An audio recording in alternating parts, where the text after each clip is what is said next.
It's like $15 for 5 characters. I can't get past that, bro. With fighting games, there definitely is a drop off every time. But usually the game still retains a very solid player base that sticks with the game till the very end of its life cycle if the game is good enough. Nova World 1, y'all best to go sub him. If not, you donezo. You feel me? You donezo funzo. No new L streamer. maps, no new game modes, and half done DLC. Just ranked mode and quick match, except for Man. if you're on Xbox. Then you only have ranked mode because nobody plays quick match. And while Yeah. all of this inaction is happening with Sparking Zero, Bandai's brand new game, they are giving out fully stacked DLCs to their 10-year-old product while Yeah. Sparking Zero drowns. But why though? YouTube, what it music do? kinda It's fire. your boy, Nova World 1. And in today's video, we're going to attempt to answer that very question while simply looking at the facts. So, in my research, I've noticed that Bandai has a lot of franchises, and Let's a watch lot the of those gameplay. Let's see if franchises he are cold. very hyped games.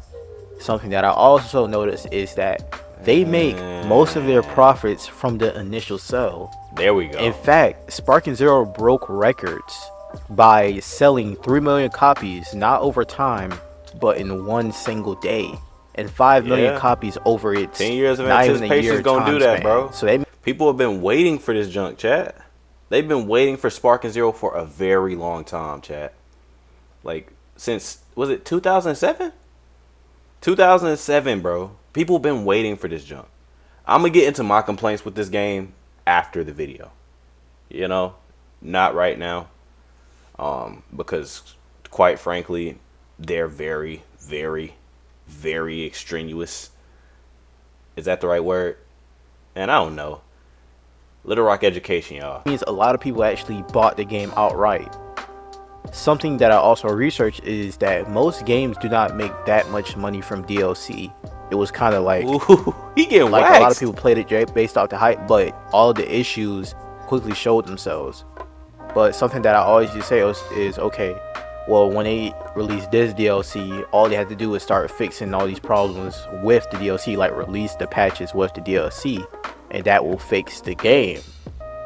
But something that we've noticed is, one, they're very slow to push out DLC, and two, when they do push out the DLC and patches, for some reason, whenever they fix one thing, they break another thing.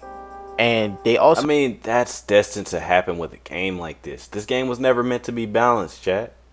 It's not meant to be balanced. So no matter how hard you try, there's always going to be some broken mechanic. There's always going to be something that sucks about the game. It's going to exist, bro. It's going to. You can't patch it out because it's in the core fundamentals of the game. You feel me? Do I think that excuses the game being what it is in about 7 months in? Like, no. I personally think the game is, one, in a terrible state, but again, I'm gonna talk about that later. And two, I think as well, this game shouldn't have been released yet. It's been released way too early. This game needed about another year or two, bro. It was not finished when it was released. There were so many things they could have done. And I feel like with gaming companies, that's becoming the standard. Release an unfinished game, and then 5 years down the line, we're going to have the finished game. And then it's like, bro, no one's even playing it. So what's the point of even getting the finished game in the first place? You know? The only Dragon Ball game in recent history, the two that have been finished, is Dragon Ball Z Kakarot and Dragon Ball FighterZ. Even though they have delivered DLC in their own regards, the base game was finished. It was a finished product. It was perfect. Everything was balanced in Fighter Z. So if you wanted to be a competitive freaking sweat who doesn't really do anything but hoop all day, you go to Fighter Z. If you want to play a story mode game with like all of the events from Dragon Ball, I think late Dragon Ball to Dragon Ball Z, then go to Kakarot. You know, it's there.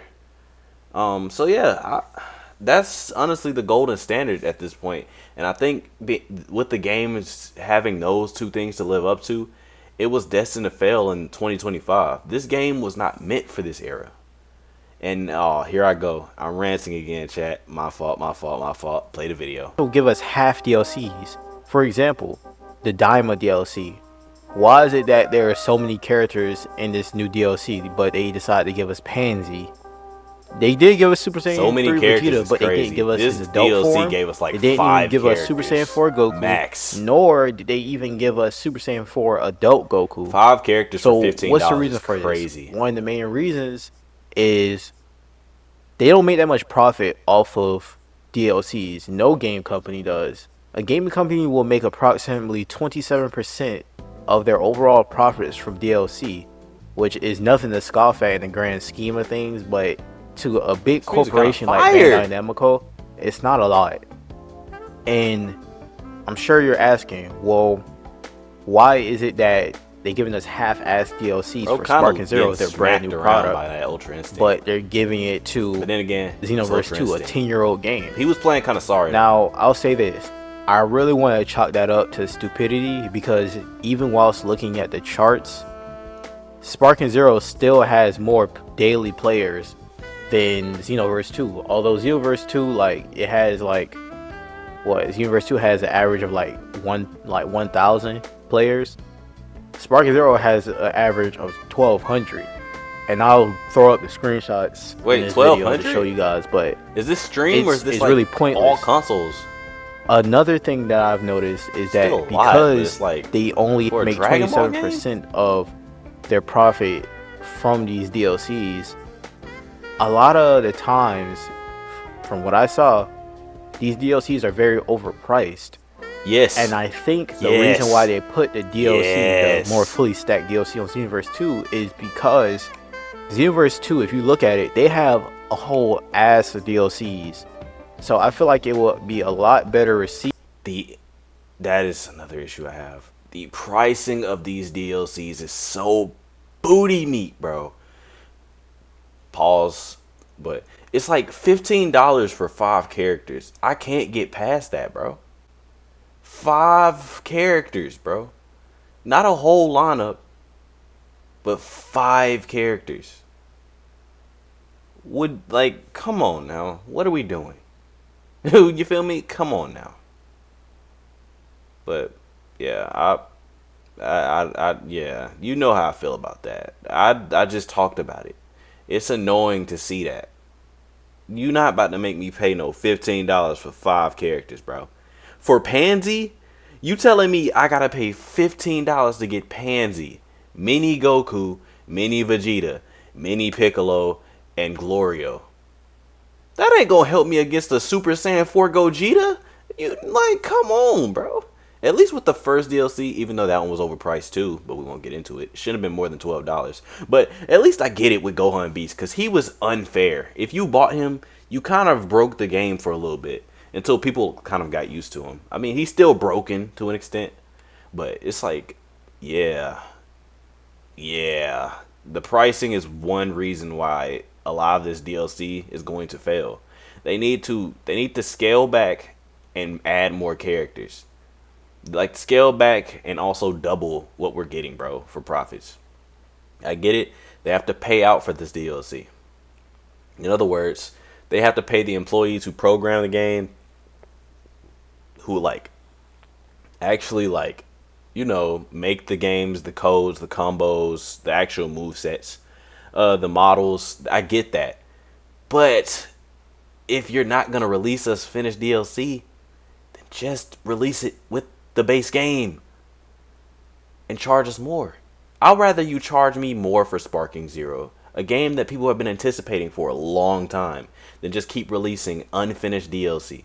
Bro, just charge us more on base, and then you'll get the profits back and you'll retain the player base. Because if you're trying to retain the player base by DLC, it's not going to work if you're upcharging us each time. Am I right, chat? I just went into rant mode. Back to the video. If they gave them the fully stacked DLC and hiked up the price than if they gave it to us. But they're still robbing us either way, because they gave us a half-ass DLC and still priced it at too much, to be honest. Okay. At the end of the day, it seems like it's all about money. This combo is kind of cool with the stronger characters. You make most of your money off of the initial sale. It's really just knockback chains. What point would you have at even dropping new DLC or even giving all your effort into more DLC? let's look at it from a business standpoint.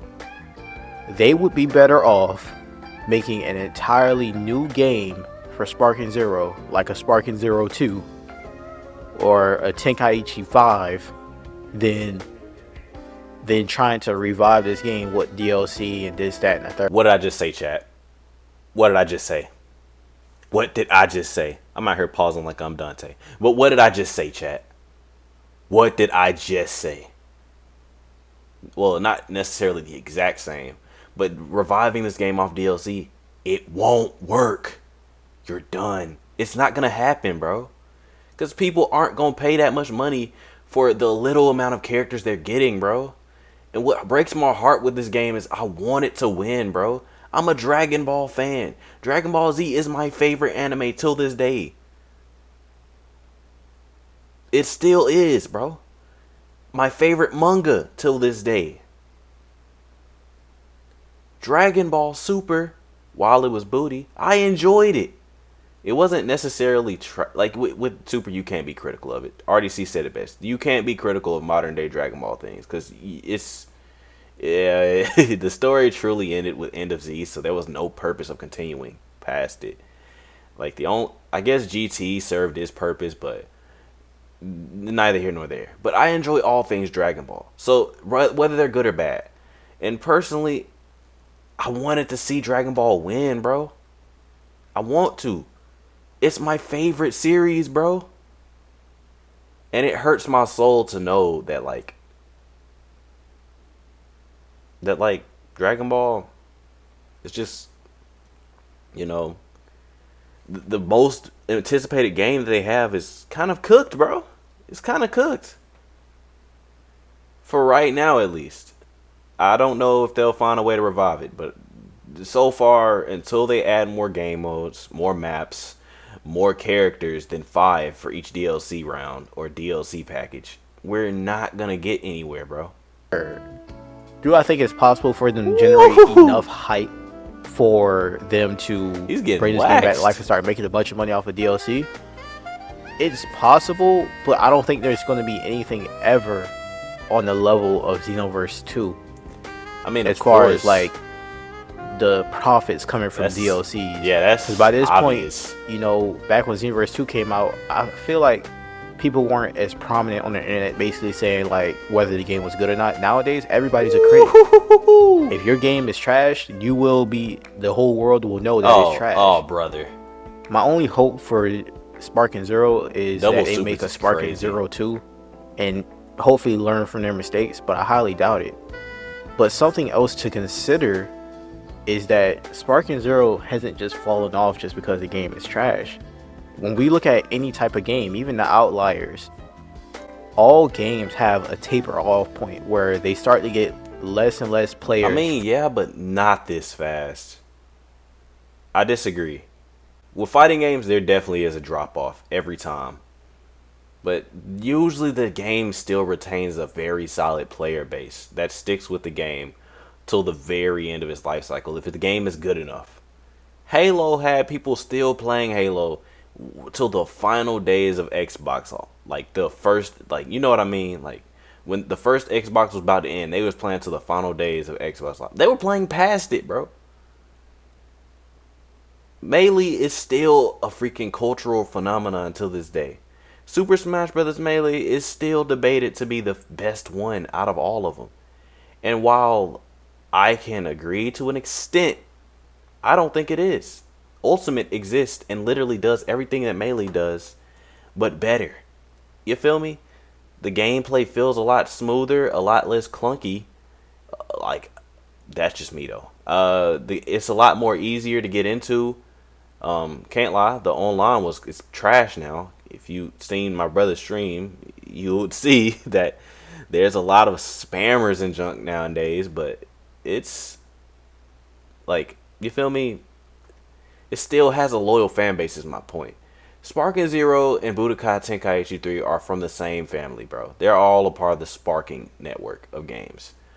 The Budokai Tenkaichi thing is just a localization thing. We all know that by now. Hopefully. If you don't know that, I mean, you just learned something. You feel me? But Budokai Tenkaichi 3 is still loved to this day. To the point where they even made a mod called Budokai Tenkaichi 4 before Sparking Zero came out. I personally think that this game has a lot of issues that prevent it from reaching that status. And it's not just because of the taper off point that all games face. The issues are a little bit bigger than that. And to say that the taper off point is one of the reasons for that is kind of crazy. From launch. Oddly enough, a lot of people buy these games. Or millions of people buy these games. so. I mean, millions of Trying to get copies my are word sold. right. Sorry, but chat. only a few thousand are playing the game. That's actually more common than you think. But in Sparking Zero's case, they're on a lower end of that just simply because all the like problems with the game, like Thank the you. gameplay itself, like being a bit buggy at launch. Yes. A lot of exploits being taken advantage of and making people not want to play the game.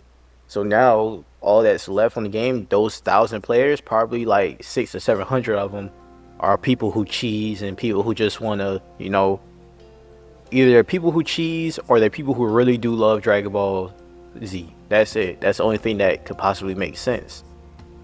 Like I said, Xenoverse has less players, and I believe that Bandai has no real leverage over Sparking Zero. Beautiful. I believe Sparking Zero is so far gone just based off looking at the facts and like the profit margins of dropping new DLC. If you ask me, if I were a businessman, I would tell them to stop dropping DLC on that game, period, because I don't think it would make a difference. Just work on Sparking unless they Zero decide 2, that they Sparking really 1, want to if do that's an how they entire wanna go about it. rebrand of the game with a DLC or make a whole new game. Make a Sparking new Zero game. is a lost cause. It's too far gone unless they make a whole new game, adding all the things that people have been begging for this entire time. They're gonna do Because that. if they could drop a fully stacked DLC on Xenoverse, they could have been fixed all these problems with Sparking Zero. The problem is they didn't fix it in time. I think they saw that this game was breaking records with the sale. They kind of got a little bit cocky and it felt like, sure. we could take our time dropping new things in the game. For sure. But just as fast as this game went up, it tanked within the span of months, and it's crazy. I really think nothing can truly be done. And most games that fail usually do that taper off thing. And if it tapers off the same Also, way that there still Sparking isn't Zero rollback, does, by the way. it's better Nor just crossplay. to make a whole new game. Fighting game. What will likely happen 2025. is Bandai No rollback. will use another hype No franchise crossplay. to make another game, What are we doing? and the whole cycle will restart again unless they make a very exceptional game like Marvel Rivals or Fortnite. Marvel Rivals is a free game, but its daily players, yes, it had its taper off point, its daily players are like 150,000 and its all-time peak was like 600,000. Fortnite will always be a thing. I think the thing about Bandai and Namco is they use these hype games. But yes, everybody loves these hype games and they have a special place in their heart. I love Dragon Ball. I have me a Dragon Ball Goku statue. I'm wearing Dragon Ball Crocs right now. I have Dragon Ball like shirts and like all type of things, all type of memorabilia. But the issue is Dragon Ball Crocs they is make crazy, these things chat. with all the hype Can't lie. and they really throw all their budget into the marketing, but they don't throw enough budget into the actual game. So the cycle just restarts and restarts and restarts. These games don't have any real staying power. They just bank off of nostalgia, but one day that nostalgia will run out and they will have to make actual good games. Not saying that Sparking Zero is a horrible game. The community has something I think to it's do gonna with run the game out? failing. No. A lot of the people using these exploits and not having I'll get honor into that when later. playing these games. But it's also partly the developer's fault. They should have put more time into actually making the game good, and they should have moved a lot making sure I like faster the when it video. came to patches and Make sure y'all go and DLCs. check out his channel, bro. Because this fall off has to be studied. The game dropped. Nova World. It wasn't like a game like Suicide Squad Kill the Justice League where they dropped the game and everybody was hating on it from the beginning and the game inevitably failed. This game was a game that everybody wanted to play. People was passing out when they seen the trailers. The game sold so many copies it broke records, and then the game tanked within a matter of months. That should show you something. And that really showed me something with video games nowadays. I'm not really ever gonna get my hopes up too much about a video game anymore, just simply because it can tank just like that. I mean, this game hasn't even. You can say it's been out Yeah, for a year because it passed New Year, but to me, the game hasn't been I'm out always gonna for get hyped for video more than a games. few months. I think Now, this whether game I'm dropped in disappointed or not based October of off that hype, 2024, it's and not right here now nor is there. May. But Yeah, this nah, I'll just love can't get the gaming. hopes So up no more. But yeah, these are the reasons why Sparky Zero don't I crush his think soul, that man. Bandai has not He don't even really like put play much effort in games no Sparking more. Zero, not really Chill. giving it its DLC. One, it's not profitable, so they're not going to do it. Two, they already took your money on the sale, on the initial sale. They sold 3 million copies in a day and 5 million copies over the next few months after that. And three, Oh looking at shoot. data, it will be pointless for them to even try to revive the game. No way The that only thing that landed. they can do is make a good game from the start. That's the only thing they can do. And He's I not think the wrong. only hope we have for a good, like, honestly, I don't know what the hope we have is for a good anime game, but I know that the only hope we have for actual good games with staying power is GTA 6. When GTA 6 comes out, I feel like I that game is mean, actually going to have yeah, staying it's power. GTA. Am I a bit nostalgic? They've Yes. never let But us when we look at down. the history, people were playing GTA 5 online since 2016, bro. 2016. People have been playing GTA 5 since 2014, my boy. 2014. Probably 13. I think it came out 13, bro. That game is different. You cannot compare Spark and Zero to that. That's almost a decade of the game having continuous It players. is a decade, bro. But yeah, I hope this video wasn't too much of a jumbled up mess. I hope I laid out all the data for you guys in a decent manner.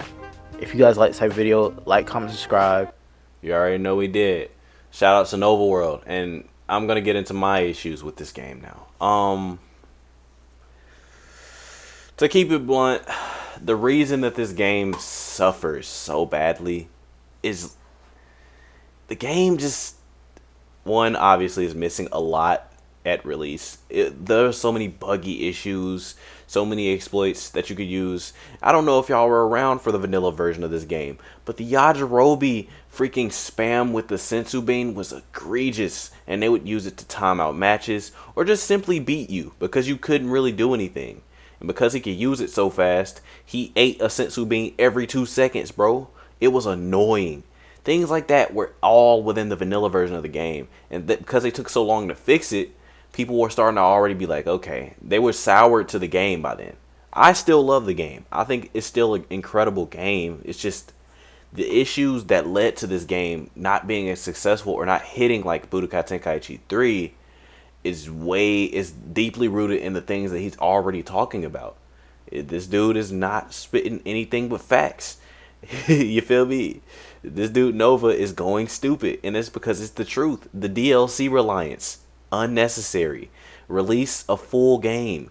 Why is there 18 Gokus? I get why they did it back then, but just make separate movesets. Because all it does is just bloats the character roster.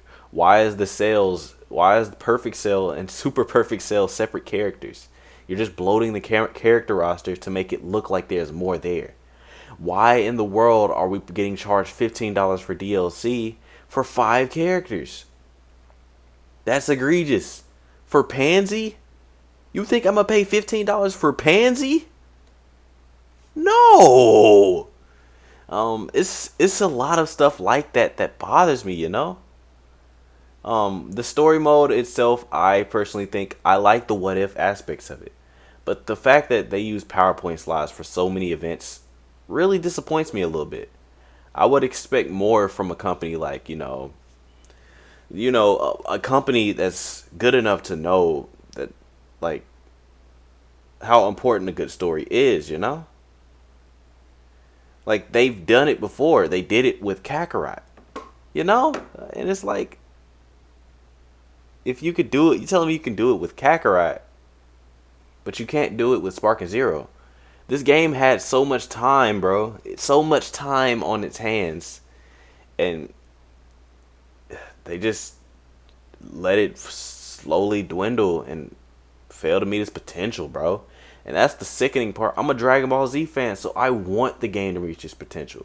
I want to see people using Gohan Beast because they like the character, not because there's a way to literally just spam and get easy wins with them. This is not Fortnite, bro. It's a fighting game, bro. What happened to the skill?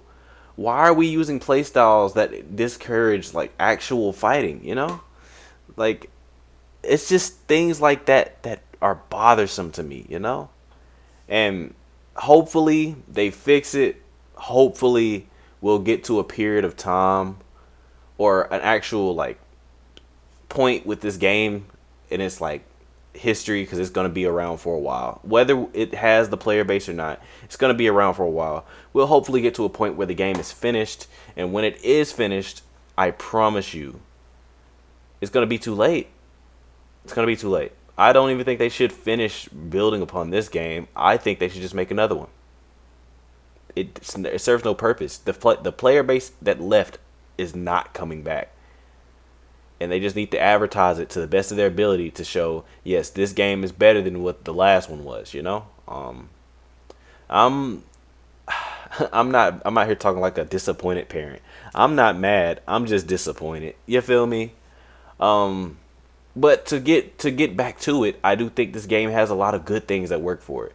Despite it being such a long period of time, this game has also done a really good job of retaining the soul and the heart that the Budokai Tenkaichi series stood for. It still is there. The same lines, the same quips, the same energy is there. The soul is there. The story mode, I'm lenient on that because the story mode in Budokai Tenkaichi games was never necessarily good. It was just acceptable. It always has been acceptable to trash. Now, I really don't know. And here's my final thing. A game like this, if it was released back in 2010, I think would personally have crushed things, bro. Raging Blast era, Sparking Zero and Raging Blast era would have worked so much better, bro. So much better. It doesn't really work necessarily in this era. It's a game that wasn't built for people who just want to win, you know? Um, hopefully, I say it again, they figure things out and they actually fix the game. But I don't think they're going to fix it. I think that what they're doing is they're going to release this last DLC for this season. They're going to keep the game alive for a little bit longer because they still going to come back with the heavy hitters. We all know everyone's going to get the Dragon Ball DLC. We all know that. Part 1 and Part 2. They're going to do a Part 1 and Part 2 because there's so many Dragon Ball characters they neglected. You know, they're going to obviously do GT missing characters, so Nova, Shinron, Super 17. Then they're finally going to probably come back with... they're going to probably finally come back with the missing Z characters, like Pycon and them. Yeah, so it's like... Yeah, the game is still going to be around. It's not going to just die. It's going to be around for a while, similar to Xenoverse. But is it going to be around as long as Xenoverse or as durable as Xenoverse? I'd say no. And that's my criticism of the game. Yeah.